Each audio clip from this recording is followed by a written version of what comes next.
ketegusan dan keberaniannya sampai wajahnya tercetak dalam bulan. Kisah inilah yang akan saya bawakan pada hari ini. Kisah ini bermula pada dahulu kala ketika Brahmadata memerintah di Benares. Bodhisatta terlahir kembali menjadi seorang kelinci.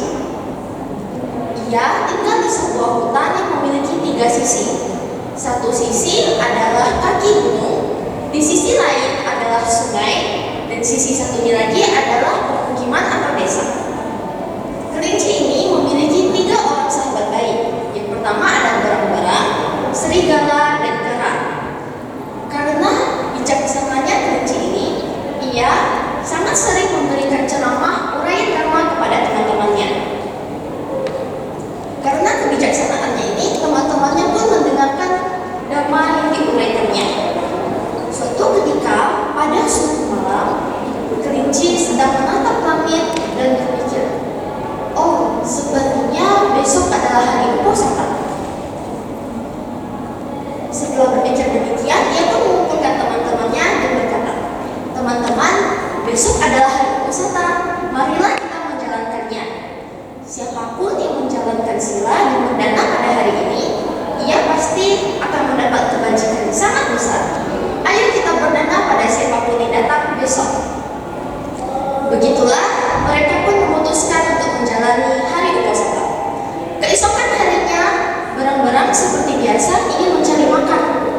Ia pun berjalan mengelilingi wilayah tersebut. Sampai tiba di tepi sungai Gangga, ia menembus ada angka tertentu. Rupanya kala itu ada seorang nelayan yang menangkap 7 ekor ikan merah.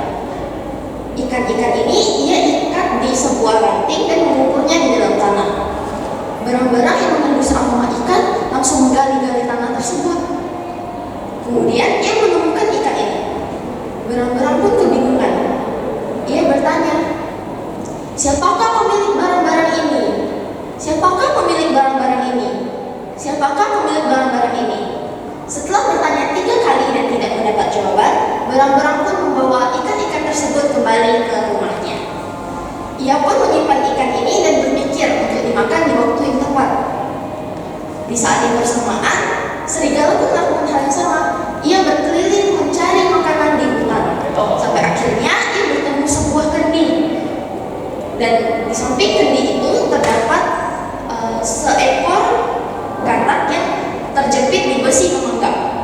Ia juga melakukan hal yang sama seperti berang-berang. Ia bertanya, "Siapa yang memiliki barang ini?" Ia bersorak sebanyak 3 kali dan tidak mendapat jawaban.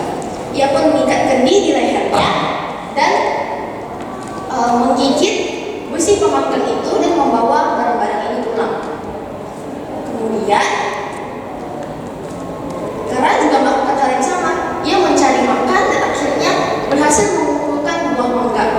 Ia membawa mangga ini pulang ke rumahnya dan disimpan untuk dimakan di waktu yang tepat. Berbeda dengan teman-temannya, kelinci biasanya hanya makan rumput. Ia pun berpikir, "Wah, tidak mungkin aku memberikan rumput kepada orang yang menemuiku nanti." Kemudian kelinci pun berdekat, "Aku akan memberikan dagingku kepada siapapun yang menemuiku hari ini." Di saat yang bersamaan setelah dekat itu, singgasana dari Raja Saka pun menjadi panas. Raja Saka mengetahui penyebabnya, langsung memutuskan untuk turun ke dunia manusia untuk menjadi seorang brahmana.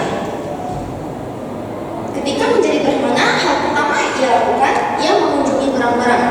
Ia berkata kepada berang-berang, "Tuan muda, aku akan melakukan uposatha hari ini jika mendapatkan sedikit makanan." Berang-berang pun mempersembahkan ikan-ikan yang didapatnya itu kepada sang brahmana. Kemudian brahmana pun mengunjungi serigala. Serigala juga melakukan hal yang sama. Begitu pula juga dengan kera. Namun ketika bertemu dengan kelinci, kelinci berkata, "Engkau beruntung sekali, oh brahmana. Hari ini aku akan mempersembahkan dagingku kepadamu. Kumpulkanlah kayu bakar dari hutan, buatlah perapian dan aku akan